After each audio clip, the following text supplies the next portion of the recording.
Okay, so thank you for the introduction, and also thank you for giving me this great opportunity. And hello, I'm Ryoichi Horisaki at the University of Tokyo, Japan. When the first workshop was held in Chile, I belonged to Osaka University, and 2 years ago, I moved to the, excuse me.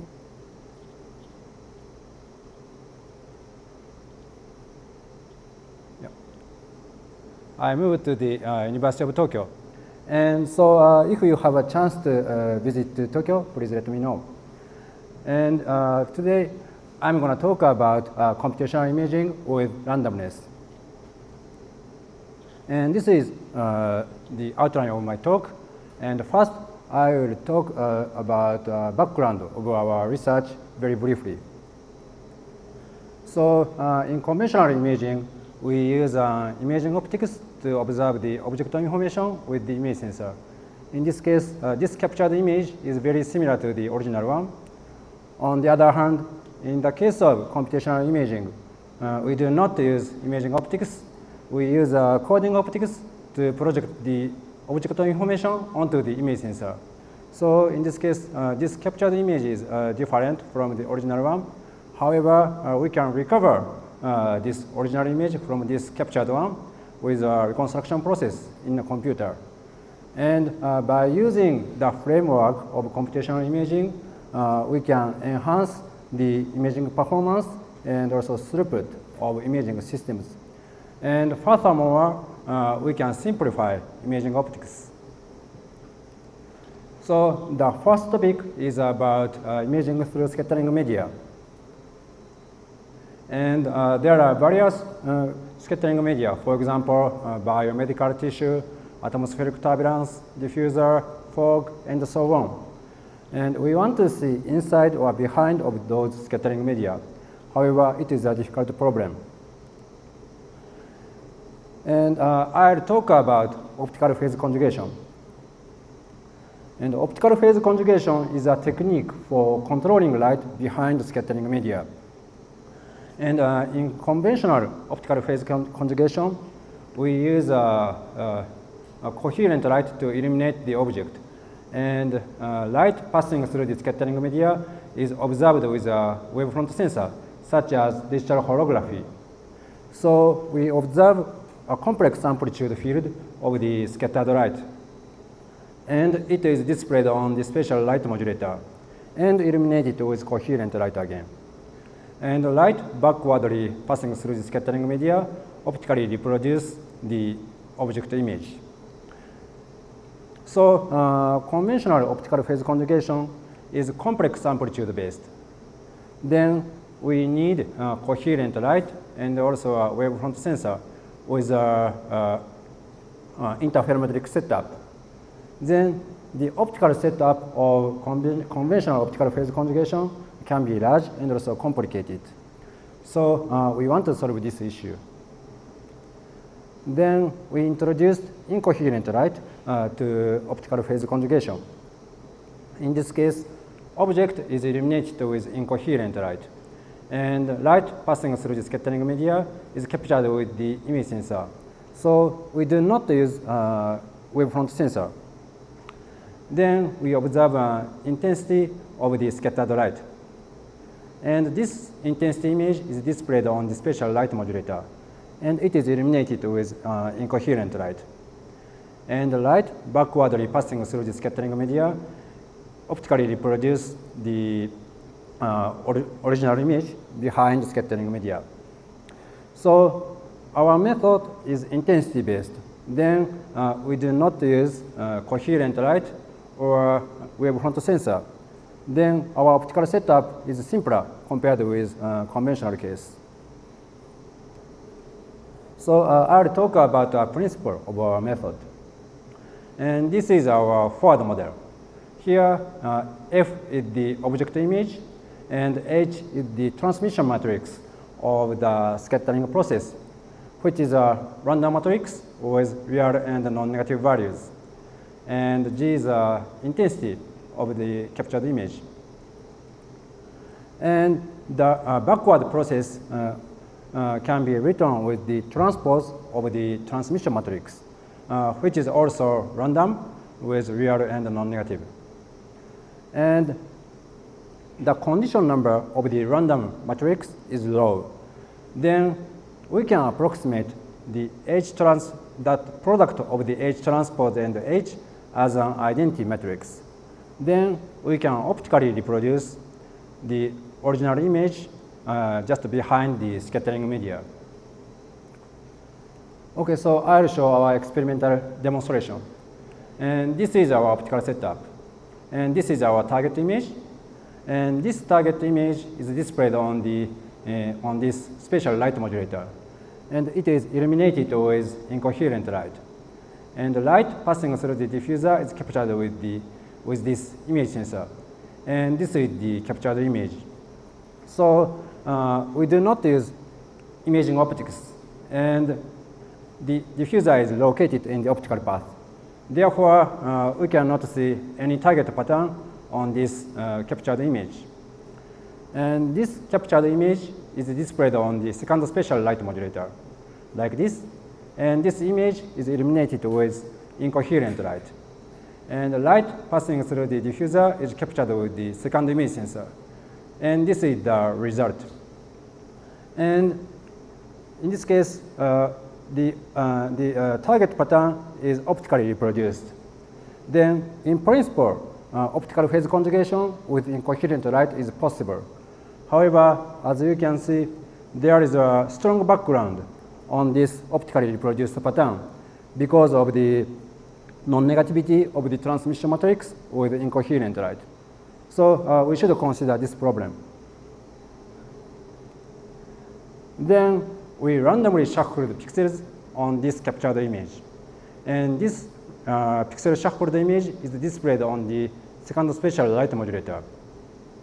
And it is illuminated with incoherent light again. And the light passing through the diffuser is captured with the second image sensor. And this is the result.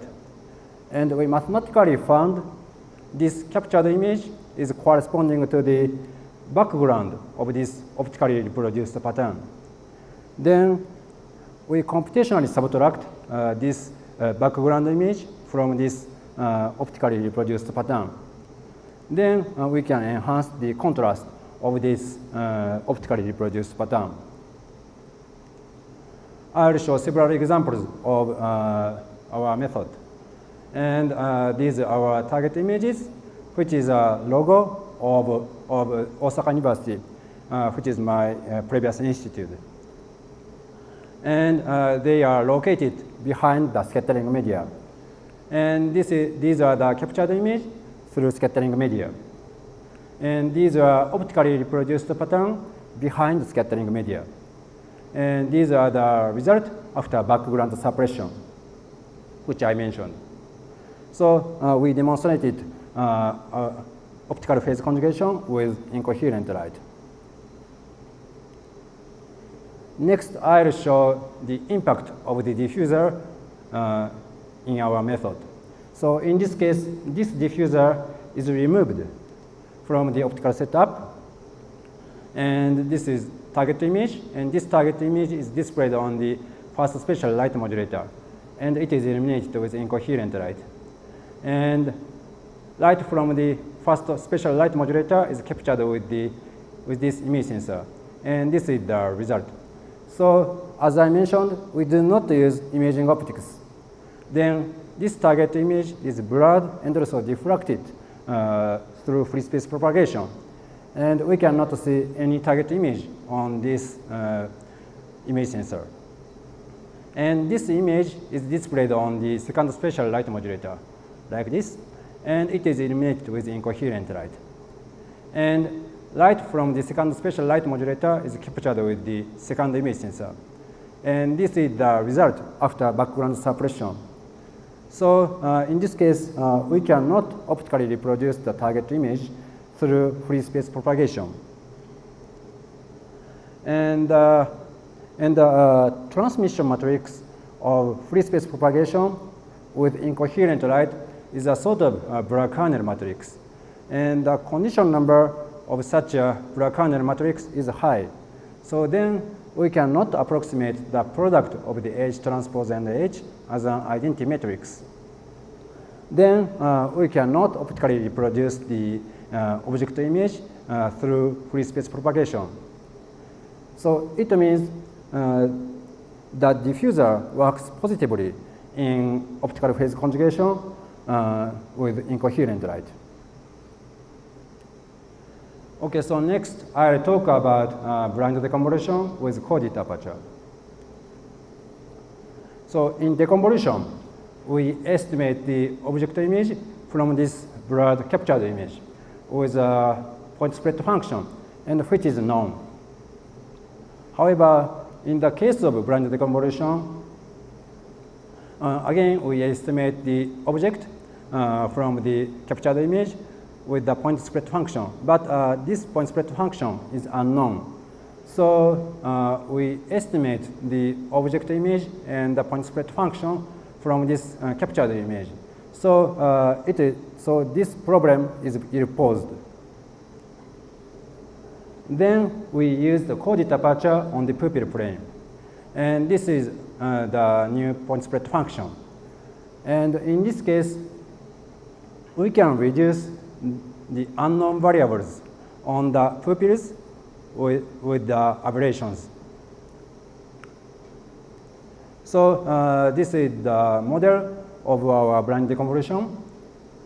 So in this case, we estimate the object and the sparse optical transfer function from this captured image. However, this problem is still ill-posed. Then we supposed non-negativity on the object image, and also we supposed phase only and attenuation-free aberration. Okay, so I'll show our experimental demonstration with strong defocusing. And this is our target image. And this is the captured image without coded aperture. So because of the strong defocusing, we cannot see object image or point sources. And these are captured images with coded aperture at a different transmission ratio. And these are the reconstruction results. So, so then the object image is reconstructed when the transmission ratio is about 50%. However, when the transmission matrix, transmission ratio is too low, the light intensity is not sufficient, so we cannot reconstruct the object image. And when the transmission ratio is too high, the coded aperture support is not sufficient. Then we cannot reconstruct object image in this case too. Okay, next I'll talk about spectral correlation imaging. And the spectral correlation imaging is a non-invasive method for imaging through scattering media.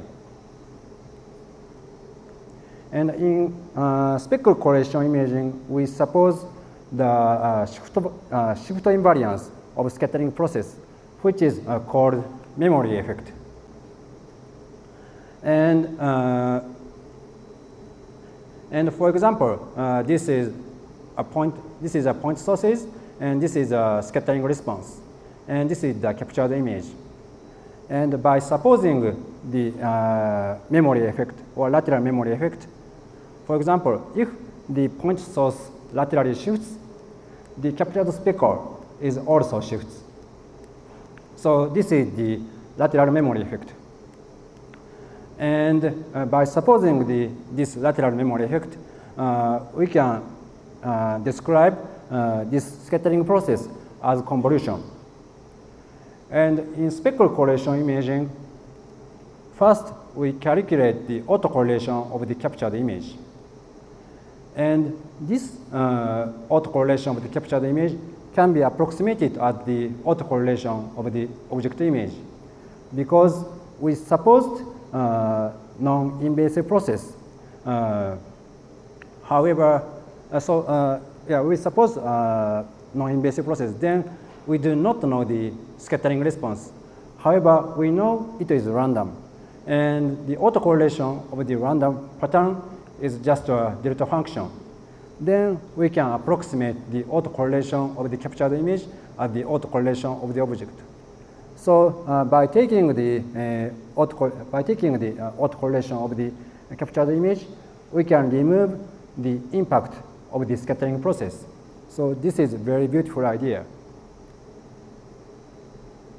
However, by taking the autocorrelation, we lose the phase of the Fourier spectrum of the captured image. Then we apply a phase retrieval algorithm to this autocorrelation result, and then we can estimate the object from the captured spectral pattern. And in conventional spectral correlation imaging, we have to suppose a two-dimensional object. And we extended this concept to a three-dimensional case. And I mentioned about lateral memory effect. And axial memory effect also has been reported. And this slide shows the concept of the axial memory effect. And these axes are Z, and this axis is X. And these corresponding to depth direction. And if the point source actually shoots, the captured speckle is magnified or demagnified. So this is the axial memory effect.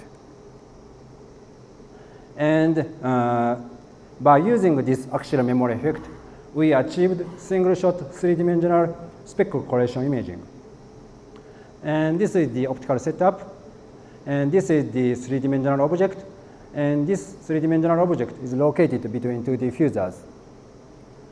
And the first diffuser is illuminated with spatially incoherent light. And light from the second diffuser is captured with the image sensor. And we do not use any imaging optics.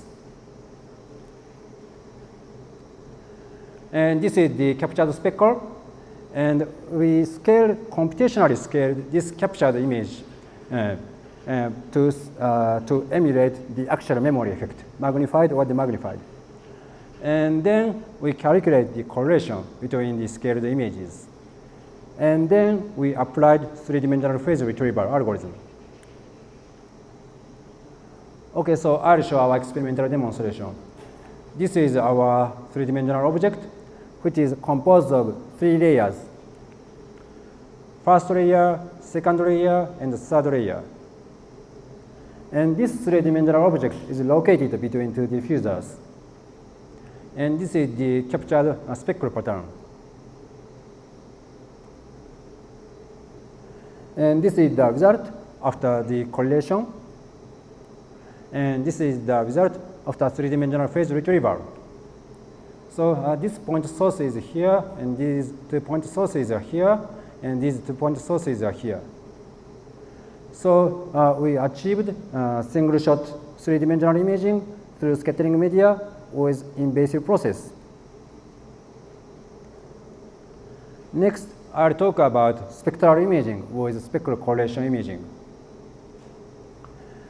And the spectral memory effect also has been reported.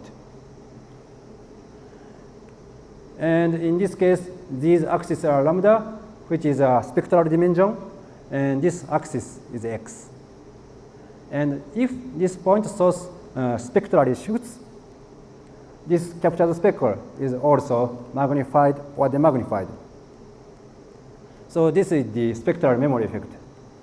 And we can apply same approach with three-dimensional spectral correlation imaging. So then we achieved single-shot spectral imaging with spectral correlation.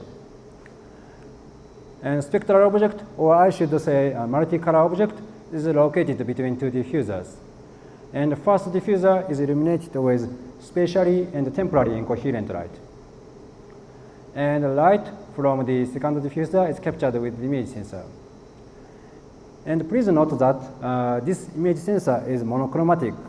So we cannot distinguish color of the object with this image sensor. And we use the same algorithm to this spectral imaging as the three-dimensional spectral correlation imaging. And this is our target. And the wavelength of these 5-point sources is 520 nanometer. And wavelength of these 5-point sources are 540 nanometers. And this target image is located between two diffusers. And this is the captured image. So we cannot see any holes.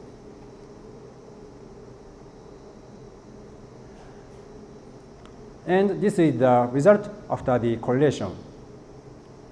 And this is the result after the three-dimensional phase retrieval. So these 5-point sources are here, and these 5-point sources are here. So we achieved spectrally resolved imaging through scattering media without any invasive process. Next, I'll talk about extended field of view in spectral correlation imaging. So as I mentioned before, to achieve spectral correlation imaging, we need shift invariance, which is called the memory effect. It means this diffuser should be very thin.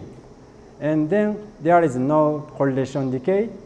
And then we can approximate the autocorrelation with captured image at the autocorrelation of the object image. However, when the diffuser becomes thick, the correlation decays around non-central area. Then the autocorrelation of the captured image also decays around the non-central area. So in this case, we cannot approximate the autocorrelation of the captured image at the autocorrelation of the object image. So we developed an algorithm in which phase and the correlation decay is simultaneously estimated. Okay, so I will show our experimental demonstration. This is our target image composed of several point sources. And these are captured images through scattering media with limited memory effect.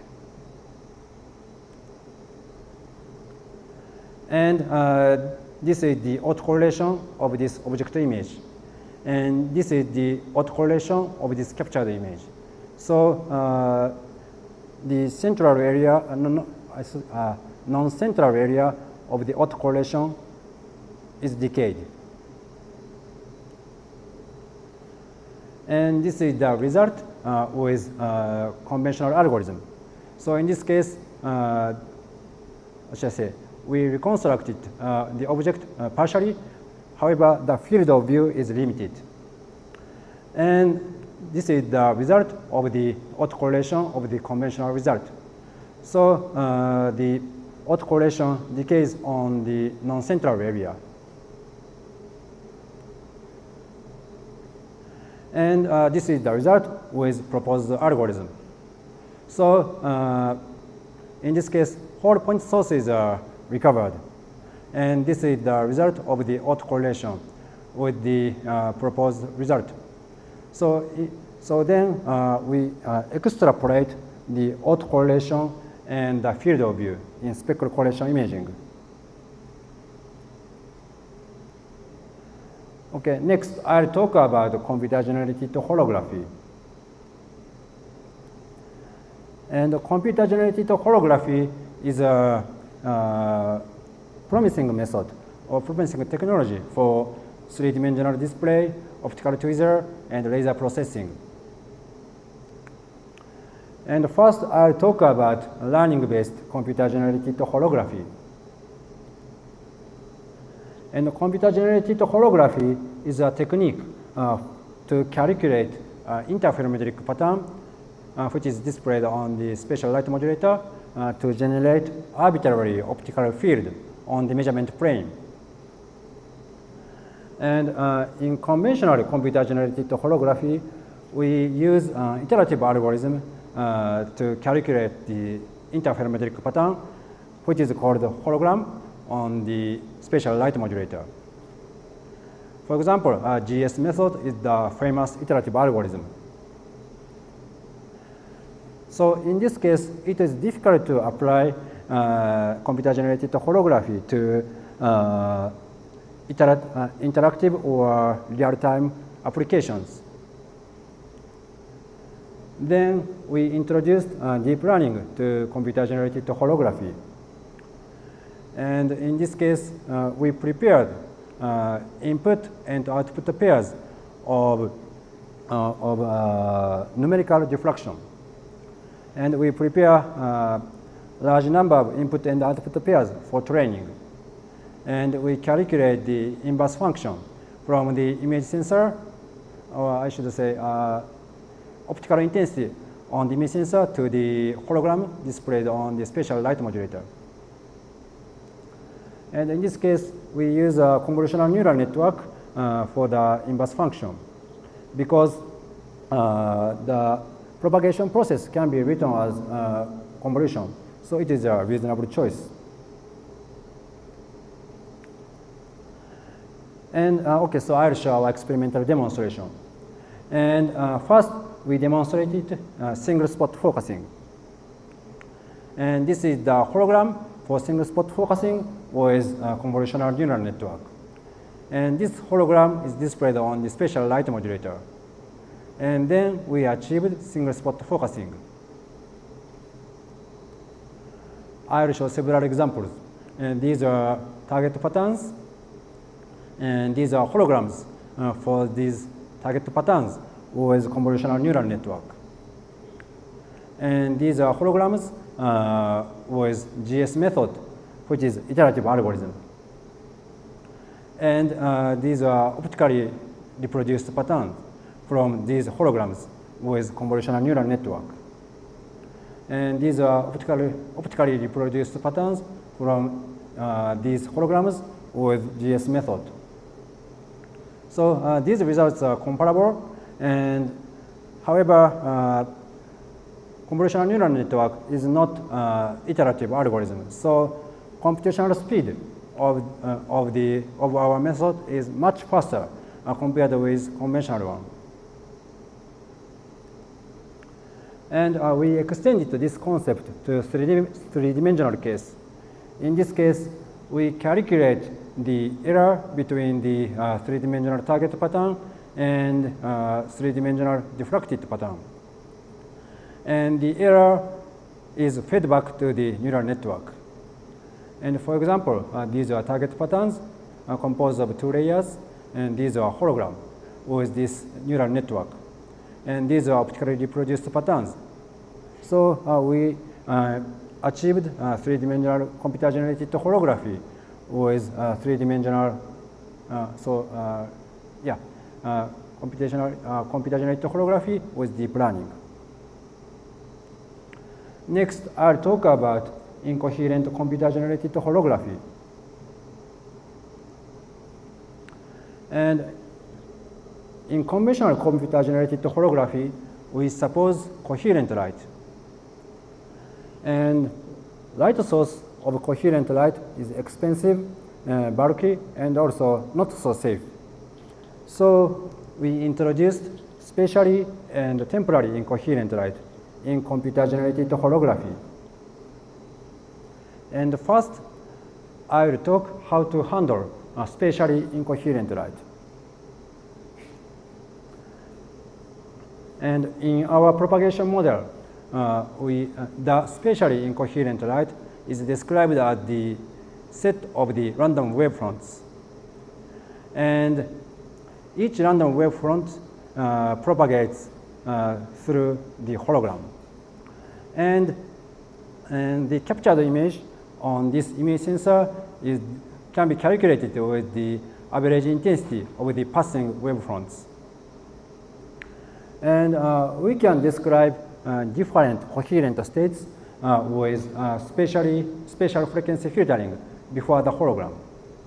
For example, if we want to generate coherent light in our model, we can use a pinhole mask for spatial frequency filtering. And also we can generate partially coherent light with partially opened mask on this spatial frequency filtering. And we can achieve incoherent light in our model by using fully opened mask for spatial frequency filtering. And by using this numerical model for propagating incoherent light, this hologram is numerically optimized with gradient descent algorithm. Okay, so I'll show our experimental demonstration. And this is our optical setup. We use a chip-on-board white light LED for illumination. And we used two special light modulators. And the first one is amplitude modulation type.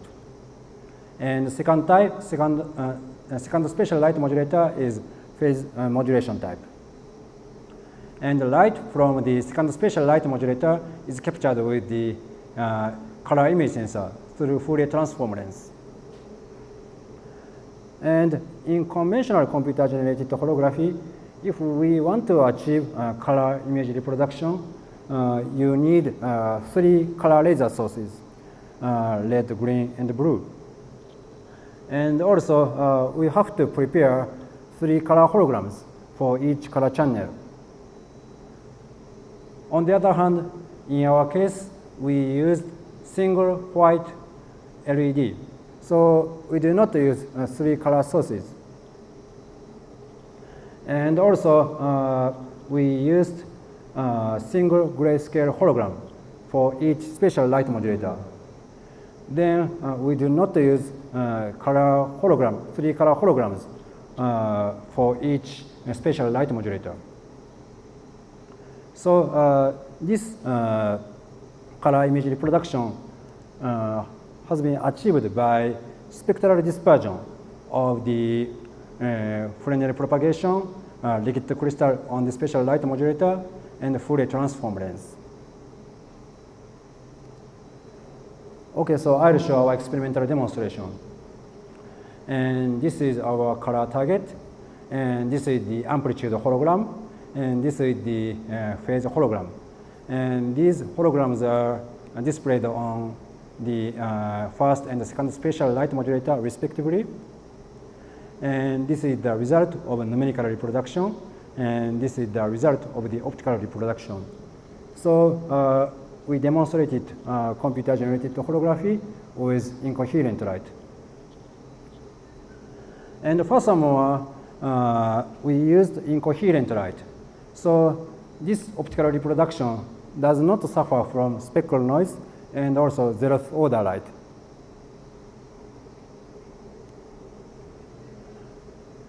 And also, we demonstrated 3-dimensional color image reproduction with our method. And these are 3-dimensional target, and this is the target pattern located at -5 centimeters from the focal plane of the Fourier transform lens. And this is also the target pattern located at +5 centimeters from the focal plane of the Fourier transform lens. And this is the amplitude hologram, and this is the phase hologram. And these holograms are displayed on the first and second special light modulator. And this is the result of the numerical reproduction, and these are result of the optical reproduction. So we achieved 3-dimensional color image reproduction with incoherent light. And again, we used incoherent light. So this optical reproduction result does not suffer from specular noise and also zeroth order light. So today I talked computational imaging with randomness. And first I talked imaging through scattering media, and in which I presented incoherent optical phase conjugation and blind decomposition with coded aperture.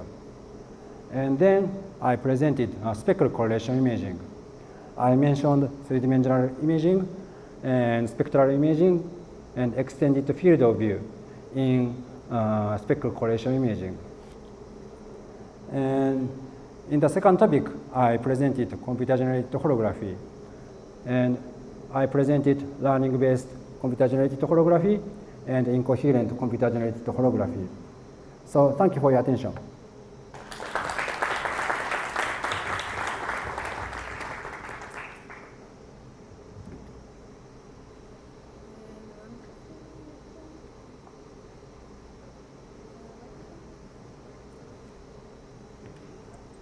Okay, thank you very much. Okay, thank you very much, Professor. We have time for some questions. Anyone has a question, please raise your hand.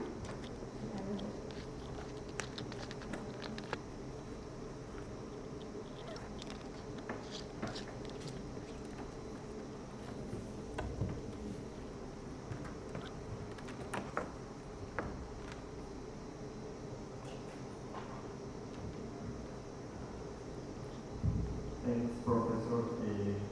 I have a question about the phase conjugation setup. Do you say that you model your propagation as a random matrix?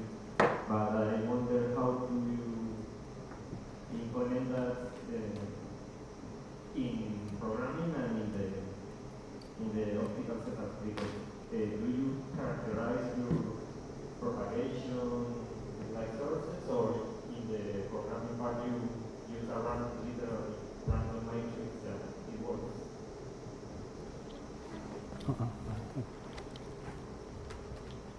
Yeah, so I'm not sure about your question. So your question is about can I use this method for any kind of random matrix, any kind of scattering media? No, the question is how if you characterize or the diffuser in the lab, or how you get the exact numbers of the matrix H in this case. So what should I say? It is not matter. So are you talking about experimental process or what should I say? Numerical analysis? Which one are you asking? Let me, if I change the optical, like in spectral imaging, I would characterize, like the coded aperture, the optical element, or something like that in the laboratory to get the reconstruction in computer programming. But here, how you characterize your diffuser to get your matrix? So in this case, we do not have to know the character of the diffuser. So what should I say? Light reproduce the target image. So we do not have to know the scattering matrix. Do you get the point? Or maybe I miss your point. Thank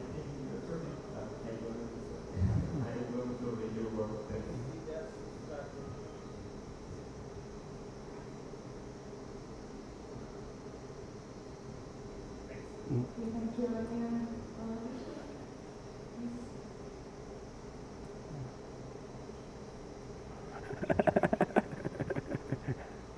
Yeah, your priority is low. Thanks, Rio, for the presentation. So I have a question. When you were doing the computer-generated holography, you end up with some phase patterns that are sort of continuous. And when you present the design requirements,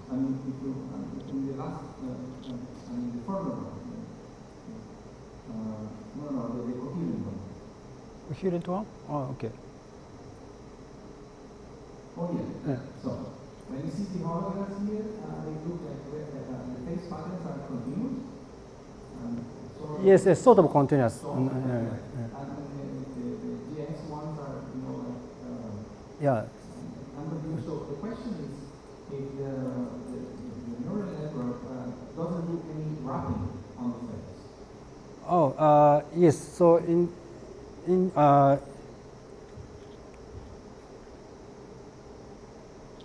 So actually, in this case, there is no wrapping, and I think what should I say? This wrapping, you can see wrapping in this hologram, but I think it might caused by the what should I say?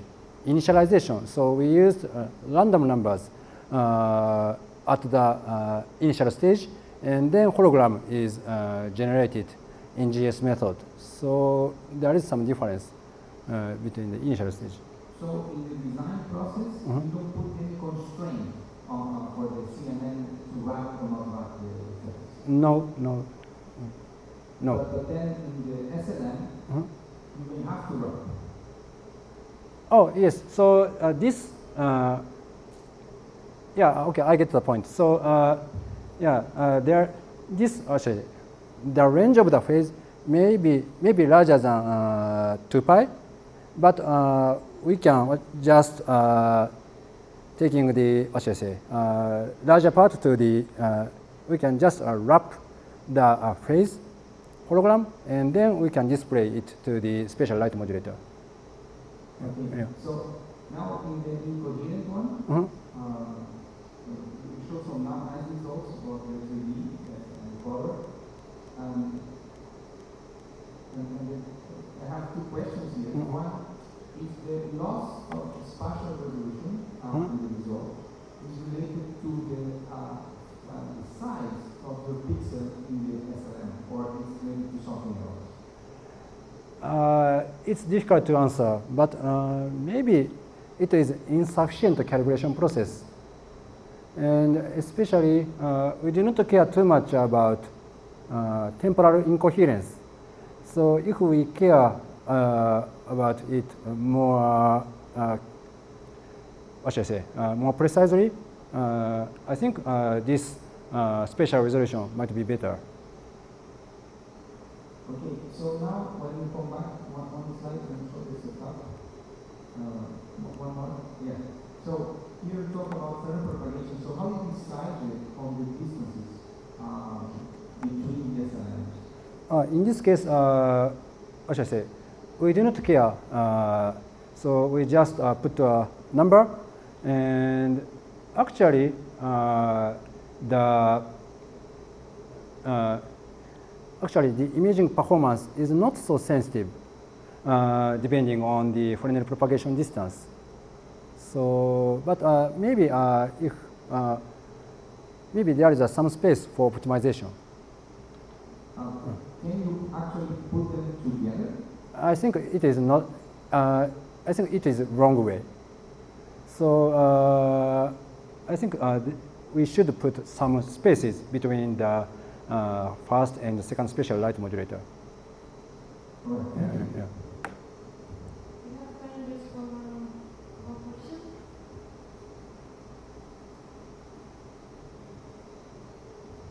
Thank you very much for the nice presentation. I observed that you have a lot of applications, it's a lot of work. I just have a curiosity in this application. What do you mean with the color image sensor? You mean pattern color sensor? Sorry, your question. What do you mean with the color image sensor? So in this case, we do not use a monochrome image sensor. So we this is just a normal camera. So we just capture our red, green, and blue color. But is real RGB or is just a pattern?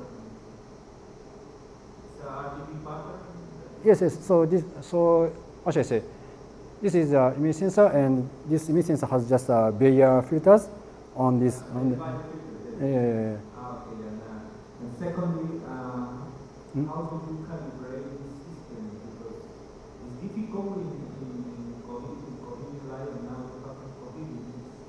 Oh, it is a good question. First, we are very skillful because we are Japanese. So, however, actually, interesting. It was interesting. So this calibration was easier compared with the coherent case. So what should I say? My student was happy about this project because his effort is not so what should I say huge for calibration process. So just put several optical element, and he saw the result. So thank you. yeah.